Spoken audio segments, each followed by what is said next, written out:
4 directors were fired. Arnold Schwarzenegger, the star of the film, wasn't particularly impressed by the end result. The whole thing could have starred Christopher Reeve. This is the story of 1987's The Running Man. Stories. We would be honoured if you would join us. The Running Man was directed in the end by Michael Glazer, screenplay by Stephen E. D'Souza, based on The Running Man by Richard Bachman, not really Richard Bachman, coming to that shortly, and was starring, well, Arnold Schwarzenegger in the lead role of Ben Richards, lots of running, lots of lycra, Maria Conchita Alonso, Yaphet Kotto, Richard Dawson, Jim Brown, Jesse Ventura, Erlen Van Lith, Marvin J. McIntyre, Gus Rethswitch as Buzzsaw, Professor Toru Tanaka as Sub-Zero, and you get some bonus Mick Fleetwood for your money here as well. But the story of the movie inevitably goes right the way back to that source novel, published for the first time in 1982, The Running Man by Richard Bachman, or The Running Man by not Richard Bachman, because we now know him as Stephen King. However, in 82, Richard Bachman published several books, a very prolific author.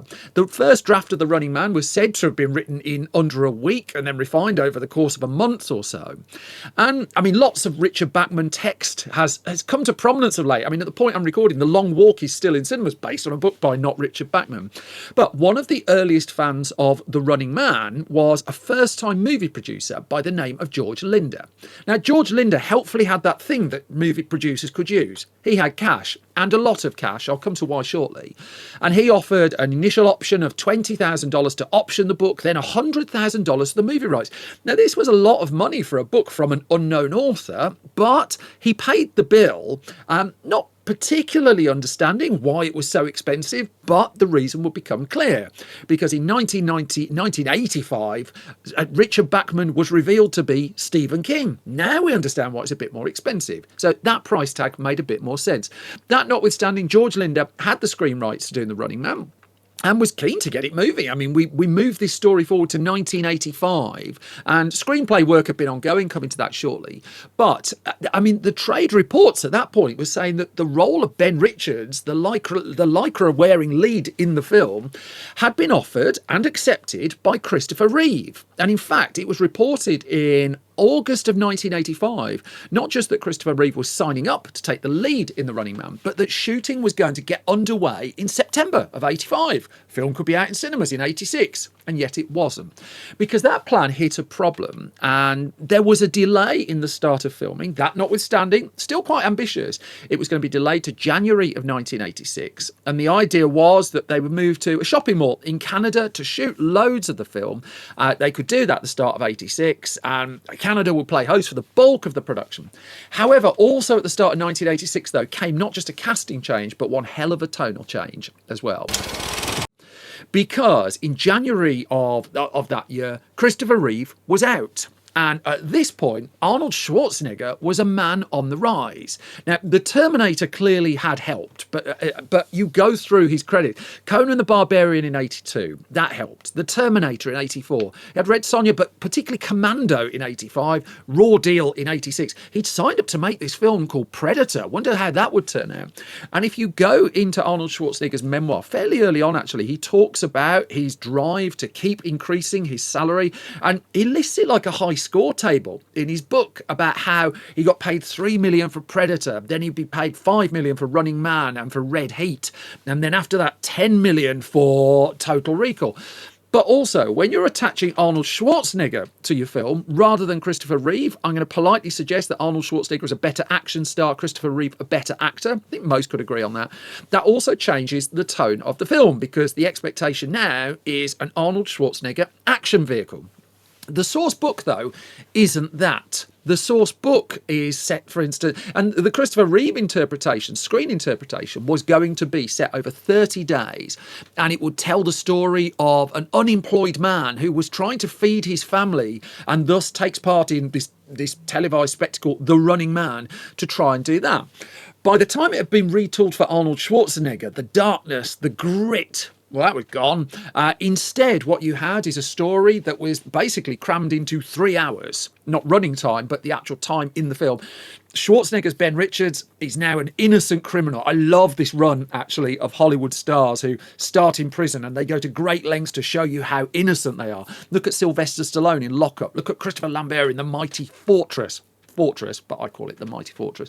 And then here we have The Running Man, and Schwarzenegger's in prison and a prisoner, but not done anything wrong. No, but he's in prison. And so now he's going on to this television reality show, this terrible prisoner, and he has to survive. And so this was a change, and the script work was being undertaken by at this point, the really prolific Stephen E. D'Souza, and he wrote about 15 drafts of it, and the film changed quite a lot across those drafts.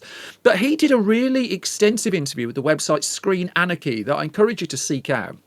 And he talked about like the background to it all and how he came to it. And at the heart of it was a man called Rob Cohen. Now, Rob Cohen was executive producer of The Running Man. He's directed The Fast and the Furious. At this point in history, there are serious sexual allegations against him. In the 80s, he was described as, quote, kind of like a Renaissance man of Hollywood. And his story was he was a junior executive when he graduated. He worked on The Wiz. That was one of them. He was a studio exec. He directed television. He's directed feature films. And he'd become, at that point, an independent an executive at an independent production company that had a deal with, I think it was with TriStar Pictures. So Rob Cohen and George Linder had sort of come together. Now, George Linder had made his money out of medical equipment. He had made a fortune. I mean, the morals of this we can get into if you want, in making wheelchairs for Paralympic athletes, sporting wheelchairs. And he wanted to be in the film business. He'd been stuck in an airport and picked up The Running Man, read it, thought this will be great, options the rights, doesn't even know at that point it's Stephen King. He takes that to Rob Cohen, and then Cohen's then attached to it. Linda hires a couple of people to write the script. Now, the original drafts of the script that were being done, and it's unnamed who these people were very faithful to the text. They would, as D'Souza would say, they basically transcribed the book. And then, so Rob Cohen goes off looking for someone else. And at that point, they were thinking then about Arnold Schwarzenegger. So, I mean, producer Joel Silver had produced Commando with Schwarzenegger. So Cohen rings Silver.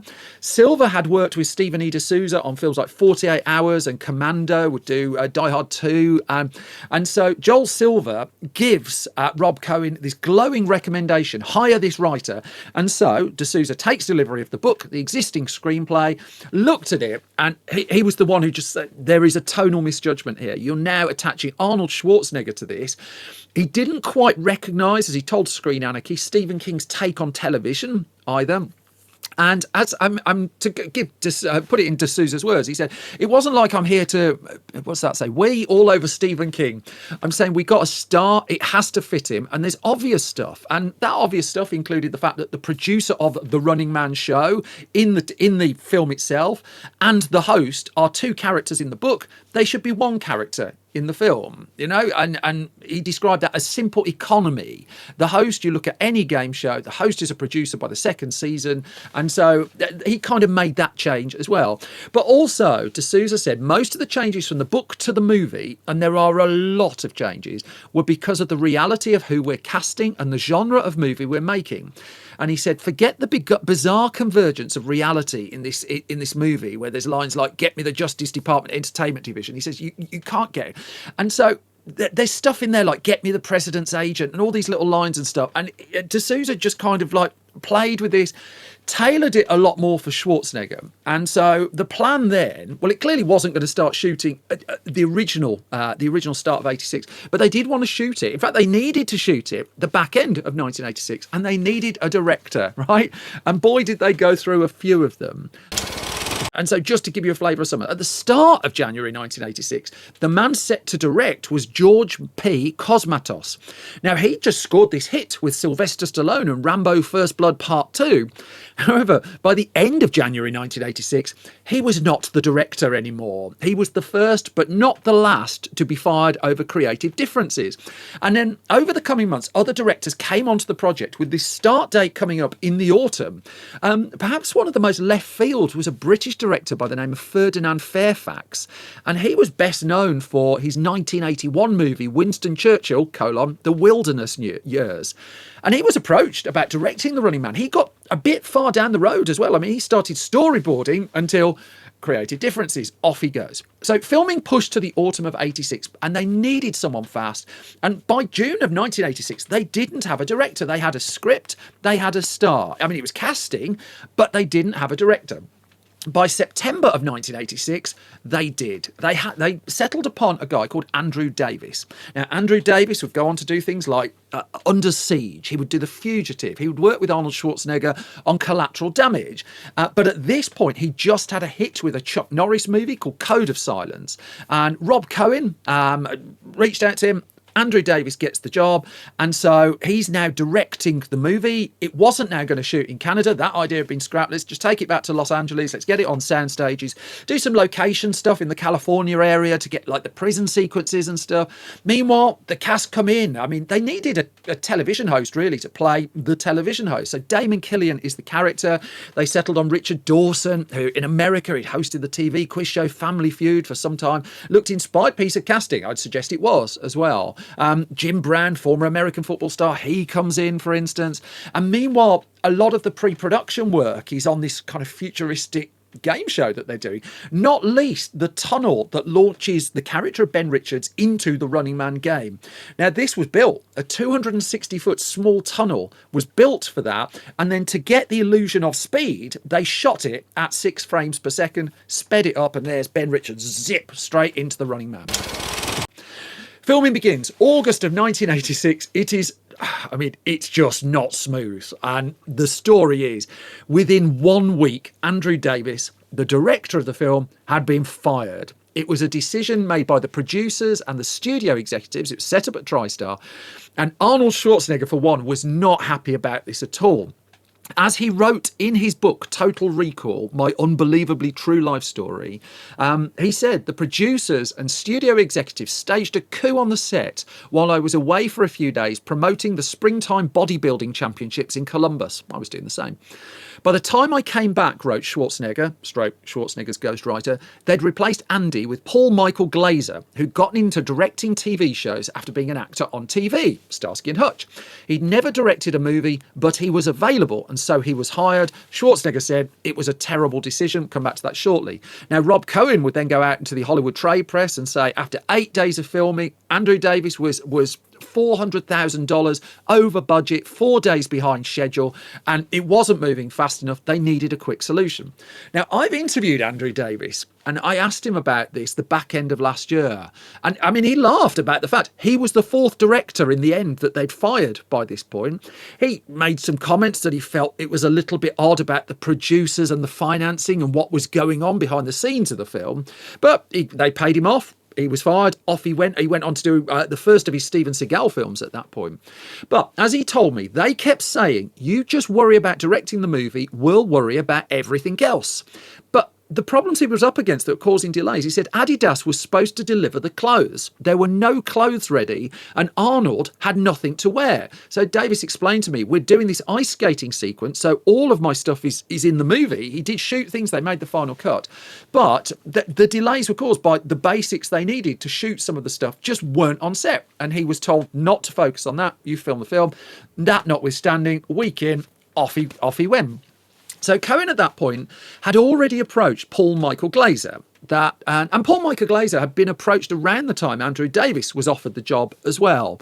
But Glazer, he turned it down at first because he asked, how much prep time am I going to get? He was told 2.5 months. Not enough, not doing it. And a television director, so used to working fast. But as he told the Archive of American Television, Cohen came back to him a week or two into photography. They were a week behind. And as he pointed out, when there's a problem with the first 2 weeks of a movie, a head must roll. They fired Andy and asked me if I'd take it over. And that was on the Thursday. And so Glazer said, how long were you shut down for? And they said, the weekend. He had the weekend to basically bone up on the production and be shooting footage again on the Monday. And he said, all right, I'll do it. And he reconciled it's a win-win, because if it worked, he was a hero. If it didn't work, well, it's Andrew Davis's fault, isn't it? He's the bad guy. Make your mind up. So Glazer comes aboard, not to the delight of Schwarzenegger, and he shoots the movie, in Schwarzenegger's words, like it was a television show. And Schwarzenegger, in his book, he acknowledges that Glazer didn't have time to plan his approach. He was just dropped in. He needed to get the footage. Glazer, for his part, talked about working with Schwarzenegger, and he said a lot of what he was doing here was about problem solving. And he gave a lot of credit to a producer on the film, Tim Zinnerman, for helping to get it back on schedule and just to give it a look and a feel. And so, they got it moving, they got it working, but they paid a bit of a price for it. Separately, just to note that Paula Abdul worked on the film as well. That with the Running Man TV show, there are dancers on screen, and it's Paula Abdul choreographing them. She doesn't appear in the film. And also, there's a bit of to and fro over the use of deep fake technology as a plot point. How far ahead was the Running Man? And so there was a little bit of argy-bargy there, I suppose. However, the Running Man finishes shooting. And so, by some miracle, this movie has got over the line, and heading into post-production, they've got to decide when to release it. I mean, that is also a problem. But the shoot wraps up in December of 1986, and the original plan is get the film out in the summer of 1986. However, there was competition, and they didn't like the idea, the producers, of going up against similar films. I mean, Schwarzenegger had Predator out in 87 as well. And so they moved it to a release slot where they just felt there wasn't a film like it. There wasn't another big action movie, futuristic game. I mean, there wasn't a film with Lycra in it, is ultimately what I think they were going for. And so it goes up for release on, I'll get you the exact date, November the 13th, 1987 in the US. Harold Faltermeyer, by this point, has contributed his score, and it took 3 editors as well. John Wright, Mark Warner, Edward A. Waschiska. The film goes before critics, and they're not expecting an awful lot from this, are they? An Arnold Schwarzenegger action film. But, I mean, some of the reviews, you look back at it, is are pretty decent for the Running Man, and not least because I mean it was ahead of its time in just pointing the finger at what reality TV was ultimately about to go. The structure of the film is relatively basic. You go from that bit, beat him up, go to that bit, beat him up, and the satire is not particularly deep. However, I would suggest the general consensus was about 3.5 stars, something like that. Interestingly, the whole thing is set in 2017 and tells of a culture where the economy's collapsed and we're obsessed with television. I mean, yeah, all right. So they called that look at how Back to the Future Part 2 predicted 2015. Look at The Running Man predicting 2017. I suggest one of them got it slightly more accurate than the other. The thing with The Running Man, though, was there were question marks about, will it really hit in cinemas? And Schwarzenegger contends that there was a better film in it. And again, he's written about this. But if you go to that opening weekend of November the 13th to the 15th, 1987, tops the box office chart. It opens with 8.1 million. And so this is, I mean, that's a good number for the 1980s. And this is when Schwarzenegger's star is on the rise. He's not the big movie star yet, but he's heading fast in that direction. Red Heat follows. Total Recall, I'd suggest. And Twins, actually, the double bill of Twins and Total Recall are the ones I think took him into the stratosphere, really, of the huge movie star. However, look at what else is in this top 10. Fatal Beauty in 10th. I mean, there's a forgotten film. The Princess Bride hanging around in 9th. Dirty Dancing on its 13th week in 8th. Dudley Moore in Like Father, Like Son in 7th. Less Than Zero in 6th. Suspect with Cher is at 5. Baby Boom at 4. Hello Again at 3. And then Fatal Attraction have been hanging around for 9 weeks in 2nd place. Films would hang around in the chart for some time. At this point, you didn't just make your opening weekend and go, although Death Wish 4, The Crackdown, dropped out the top 10 that week down to 12th place. But that point about they didn't want a competitive film, I mean, was right. If you look at that list of films that they're up against, there isn't another action film like it. Death Wish 4, notwithstanding, I don't think they saw that as a massive threat.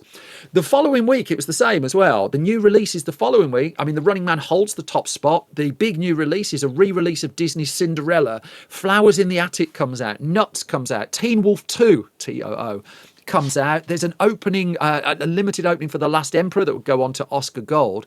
But there's The Running Man, 2 weeks at number 1, knocked off the top of the chart at the end of November. And again, it's interesting because it's 2 comedies come up. Three Men and a Baby in first place, Planes, Trains and Automobiles in third place. The Running Man's still in fifth. And again, no competition, nothing doing what it's doing.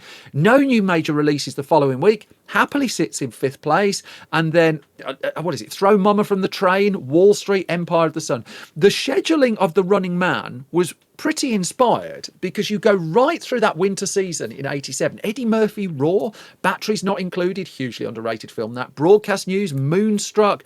There's just not another action film in there. There's nothing playing to that audience. Good Morning Vietnam pops along at Christmas, which I don't know, even that's not really playing to that audience, is it? So The Running Man has a very long run, no pun intended. It's cost 27 million to make, but still its gross at the US box office is still 38 million and not deemed to be huge. And you compare that to Red Heat that would follow the following year, that was 34 million. And this is the point, Schwarzenegger's star hadn't really taken off. The hit he'd had in 87 turned out to be Predator, released in June of that year. That had done 59 million in the US. The Running Man, by the time it left cinemas around the, well, I don't have an international figure, but it wasn't that much. It turned into a bit of a video hit, and those of us in the UK, a ZX Spectrum game with voice synthesized Arnold Schwarzenegger, oh, we're back. God, a very, very odd sound. But I completed that game, so I'm just going to be smug just for a tiny bit there.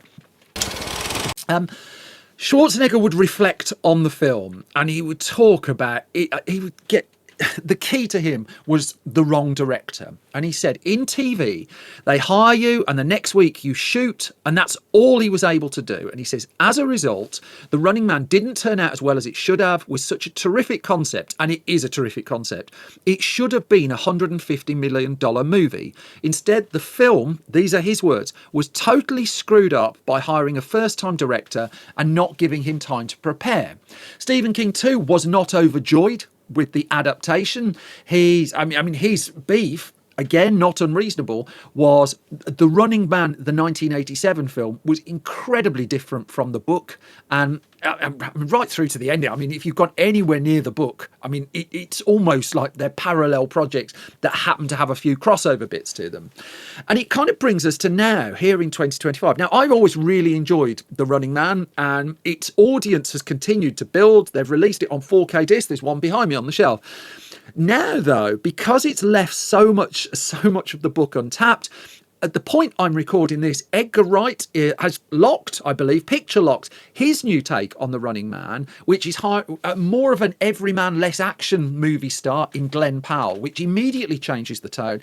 Edgar Wright's gone back to the 30-day plot of the book, and I've not seen the film, but the suggestion is it's going to be a lot more faithful to the source text.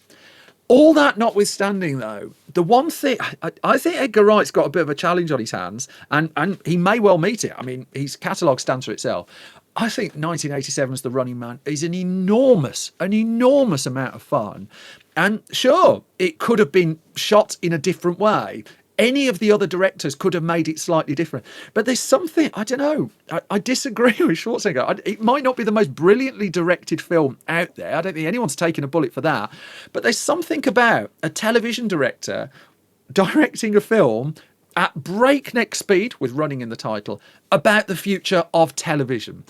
I think The Running Man, and I think I think in the 80s this would have been a surprise, has, to its credit, really stood the test of time. Perhaps a bit better than, I don't know, Red Sonja, a bit better than Red Heat. And if you're going down the list of Arnie films of the 80s, it ain't The Terminator, but it really ain't bad.